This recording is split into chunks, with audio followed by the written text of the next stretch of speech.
रखा था।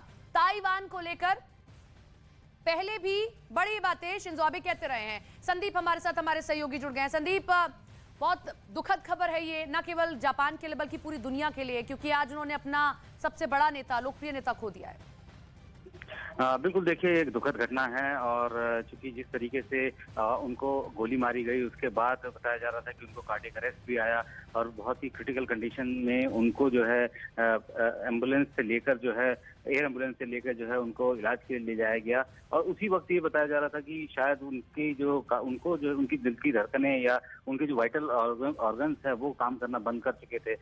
लेकिन अब जो आधिकारिक तौर पर ये इस बात की घोषणा कर दी गई है कि शिंजो आबे जो है अब नहीं रहे हैं। ये एक बहुत बड़ा झटका है, खास तौर पे कि जापान द्वितीय विश्व युद्ध के बाद जिस तरीके के परमाणु बम की जो त्रासदी के बाद से जब उभरना शुरू हुआ तब जो है जापान के कह सकते हैं कि आर्थिक हालात को एक बेहतर बनाने के लिए दुनिया के तमाम उन देशों के साथ अच्छे रिश्ते तय करने के लिए शिंजो आबे को जो है देखा जाता है उनकी विचारधारा, उनकी जो सोच है वो कहीं ना कहीं जापान को आगे ले जाने के लिए जो है काम कर रही थी।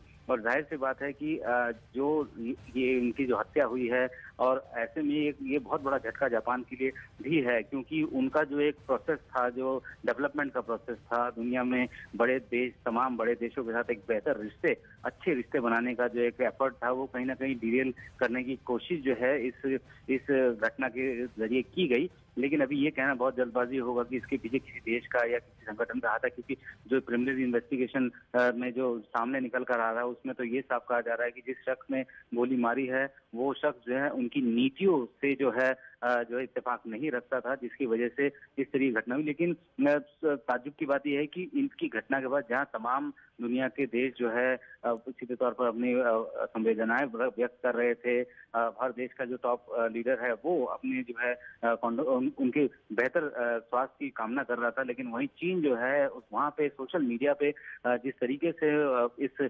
घटनाक्रम को लेकर जो है खुशियां मनाई जा रही थी, ये कहीं ना कहीं सोचने वाली बात है।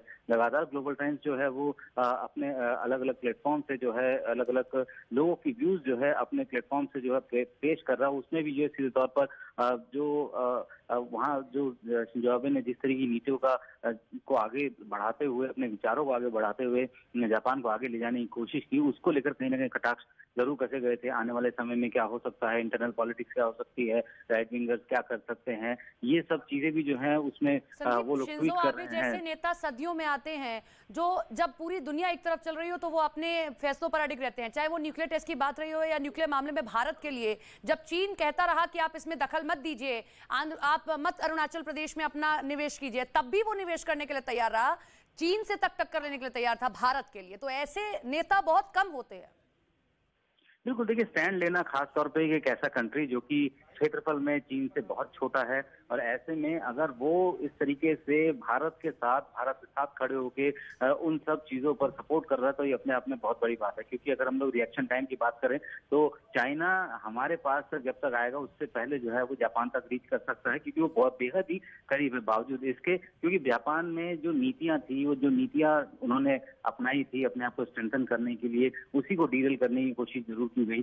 खास बात यह है कि जिस तरीके के रिलेशनशिप इंडिया और जापान के बीच में इनके टेन्योर के दौरान रही है, क्योंकि ये 4 बार जो है भारत का दौरा इन्होंने किया, और सीधे तौर पर ये साफ नजर आ रहा था कि तकनीकी तौर पर दुनिया के सबसे बेहतर देशों में से गिने जाने वाले जापान भारत को भी जो है उस तरीके की तकनीक से मदद कर रहा था। अगर हम लोग बुलेट ट्रेन की बात करें तो उसका कॉन्सेप्ट भी जो है जापान से ही सीधे तौर पर भारत आया।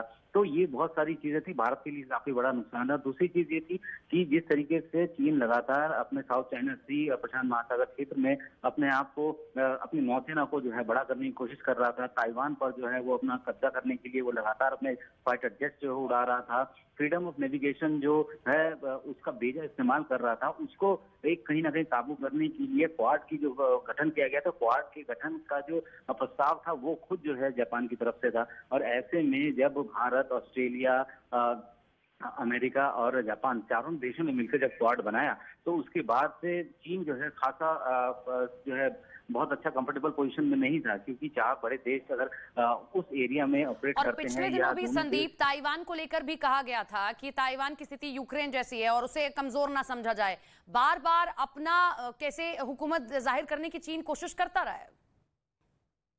ऐसी बात है कि अगर हम लोग यूक्रेन की बात करें तो उसका डेमोग्राफिक सिस्टम बिल्कुल डिफरेंट है, यहाँ का बिल्कुल डिफरेंट है। यूक्रेन जो है वो ऑलमोस्ट 3 तरफ से जो है वो रशिया से घिरा हुआ था, एक तरफ से यूरोप है, तो जाहिर सी बात है कि वहाँ का सिस्टम डिफरेंट है। लेकिन यहाँ जो है, यहाँ पे समुद्री इलाका, अगर हम लोग बात करें ताइवान की हम लोग बात करें तो लगातार जो है वो कोशिश कर रहा है कि किसी तरीके से उस पर कब्जा किया जा सके। लेकिन शिंजो आबे जो अपनी विचारधारा के चलते जो है सारी दुनिया में जाने जाते रहे हैं, ये कोई गांव के लीडर नहीं माने जाते थे। ये तो पूरे इंटरनेशनल कम्युनिटी के एक बड़ा नाम, बड़ा चेहरा जो है वो उसके तौर पर देखा जाता था। और अब अगर उनका निधन हुआ है, उनको जो है मार दिया गया, तो जाहिर सी बात है कि पीस प्रोसेस या जो डेवलपमेंट प्रोसेस जो जापान का है वो कहीं ना कहीं हैम्पर जरूर होगा। हालांकि कोशिश यही है कि उन्होंने जिस तरीके की नीतियों को आगे बढ़ाया, उस नीतियों को जो है लगातार वहाँ की जो नई सरकार है, वहाँ के जो मौजूदा प्रधानमंत्री है, वो उनको आगे बढ़ाएंगे। लेकिन ये भी देखना होगा कि इन नीतियों की वजह से जो है वो शख्स नाराज था जिसने गोली चलाई, ये भी एड्रेस करने की जरूरत होगी। क्या उन नीतियों के चलते जो है कहीं कोई उनको और क्या वाकई कोई नाराजगी इस तरीके से हावी हो सकती है कि कोई पूर्व प्रधानमंत्री की जान ले सकता है,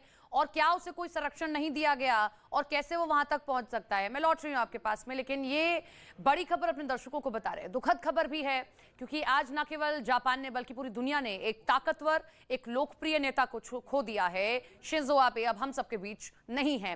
प्रधानमंत्री नरेंद्र मोदी ने भी जिस तरीके से, जिस दौरान उनका अस्पताल में इलाज चल रहा था, ट्वीट किया था, इस बात का जिक्र किया कि प्रिय मित्र के साथ जो घटना हुई है उसे सुनकर देखकर व्याकुल हूं। और प्रधानमंत्री नरेंद्र मोदी और शिंजो आबे की दोस्ती कैसी रही है, ये भी हम सब ने समय समय पर देखा है। संदीप हमारे साथ, हमारे सहयोगी लगातार बने हुए हैं। संदीप, शिंजो आबे अब दुनिया में नहीं रहे हैं, लेकिन प्रधानमंत्री नरेंद्र मोदी की दोस्ती कैसी रही है, ये हम सब ने देखी है। ऐसे में उनका पिछला ट्वीट भी आप देखें तो उसमें भी समझ आता है कि वो कितने परेशान रहे होंगे जब शिंजो आबे की उन्होंने हमले की खबर सुनी है। अगर हम लोग ट्वीट की बात करें, ट्वीट तो सिर्फ एक महज कह सकते हैं कि उनकी संवेदनाएं जो उन्होंने प्रकट की, लेकिन जो अंदर से जो वो महसूस कर रहे होंगे वो सिर्फ वही जानते हैं, क्योंकि उनके साथ बहुत अच्छे रिश्ते जो है उनके थे। अपना पर्सनल जो है रेपो उनके साथ बहुत अच्छा था। एक अच्छे दोस्त के तौर पर जो शिंजो आबे को प्रधानमंत्री मोदी देखते थे, और लगातार जो छोड़ना चाहिए। यही नहीं, सर्वे में शामिल रहे 70% ब्रिटिश लोग बोरिस के इस्तीफे के पक्ष में थे। यानी बोरिस से पार्टी के लोग और आम जनता दोनों तंग थे और चाहते थे कि वो पद छोड़ दें। वैसे जॉनसन के इस्तीफे से पुतिन भी खूब खुश हैं। जैसे ही रूस में जॉनसन की कुर्सी जाने की खबर पहुंची, वहां से प्रतिक्रिया आई और रूस ने साफ साफ बोल दिया कि न जॉनसन रूस को पसंद करते थे और न रूस बोरिस जॉनसन को। ये वही जॉनसन हैं जिन्होंने यूक्रेन हमले के बाद बाइडेन की तरह पुतिन के खिलाफ खूब जहर उगला था। कुर्सी छोड़ते समय भी उन्होंने यही किया। The last few months leading the West in standing up to Putin's aggression in Ukraine. And let me say now. लेकिन जिस यूरोप और पश्चिमी देशों के दम पर जॉनसन इतना उछल रहे थे, उन्हीं में कई जॉनसन की कुर्सी जाने से खुश हैं, जिनमें जर्मनी भी शामिल है, जिसने बोरिस जॉनसन के इस्तीफे के बारे में पता चलते ही खुश होकर बयान दिया। ब्रिटेन के यूरोपियन यूनियन से अलग होने का ठीकरा यूरोप बोरिस जॉनसन पर फोड़ता है। और जर्मनी ने इसी का जिक्र किया। उसने तंज कसा और कहा कि आखिरकार यूके में सियासी तमाशा खत्म हुआ, क्योंकि बोरिस जॉनसन अपने अहम के लिए ताकत का गलत इस्तेमाल कर रहे थे। यानी यूरोप के देश जॉनसन के जाने से खुश हैं, क्योंकि वो बोरिस ही हैं जिनके कार्यकाल में ब्रिटेन यूरोपीय यूनियन से अलग हुआ, जिसकी वजह से यूरोप के देश उनसे नाराज बताए जा रहे थे।